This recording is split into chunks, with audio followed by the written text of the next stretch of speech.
नमो बुद्धे मित्रों, हम सुन रहे हैं टॉप 10 अनूप राजपूत चैनल पर बुद्धा स्टोरी भविष्य चेंज।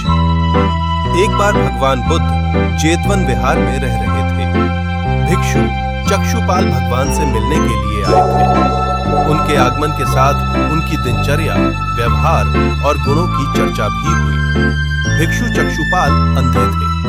एक दिन विहार के कुछ भिक्षुओं ने कुछ मरे हुए कीड़ों को चक्षुपाल की कुटी के बाहर पाया और उन्होंने चक्षुपाल की निंदा करनी शुरू कर दी कि उन्होंने इन जीवित प्राणियों की हत्या की।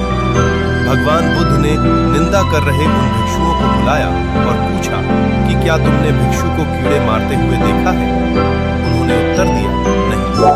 इस पर भगवान बुद्ध ने उन साधकों से कहा कि जैसे तुमने उन्हें कीड़ों को मारते हुए नहीं देखा, वैसे ही चक्षुपाल ने भी उन्हें मरते हुए नहीं देखा और उन्होंने कीड़ों को जानबूझकर नहीं मारा है, इसलिए उनकी भर्त्सना करना उचित नहीं है। भगवान भिक्षुओं ने इसके बाद पूछा कि चक्षुपाल अंधे क्यों हैं? उन्होंने इस जन्म में अथवा पिछले जन्म में क्या पाप किए? भगवान बुद्ध ने चक्षुपाल के बारे में कहा कि वे पूर्व जन्म में एक चिकित्सक थे। एक अंधी स्त्री ने उनसे वादा किया था कि यदि वे उसकी आंखें ठीक कर देंगे तो वो और उसका परिवार उनके दास बन जाएंगे। स्त्री की आंखें ठीक हो गईं, पर उसने दासी बनने के भय से ये मानने से इनकार कर दिया। चिकित्सक को तो पता था कि उस स्त्री की आंखें ठीक हो गई हैं, वो झूठ बोल रही है। उसे सबक सिखाने के लिए या बदला लेने के लिए चक्षुपाल ने दूसरी दवा दी। उस दवा से महिला फिर अंधी हो गई। वो कितना ही रोई पीटी, लेकिन चक्षुपाल जरा भी नहीं पसीजा। इस पाप के फलस्वरूप अगले जन्म में चिकित्सक को अंधा बनना पड़ा।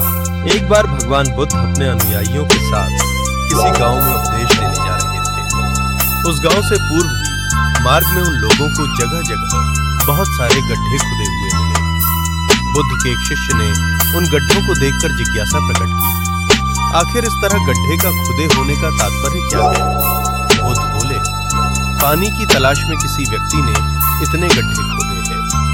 यदि वह धैर्यपूर्वक एक ही स्थान पर गड्ढे खोदता तो उसे पानी अवश्य मिल जाता, पर वह थोड़ी देर गड्ढा खोदता और पानी न मिलने पर दूसरा गड्ढा खोदना शुरू कर देता। व्यक्ति को परिश्रम करने के साथ धैर्य भी रखना चाहिए।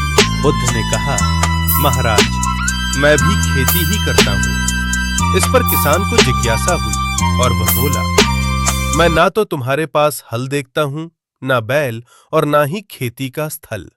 तब आप कैसे कहते हैं कि आप भी खेती ही करते हो? आप कृपया अपनी खेती के संबंध में समझाइए।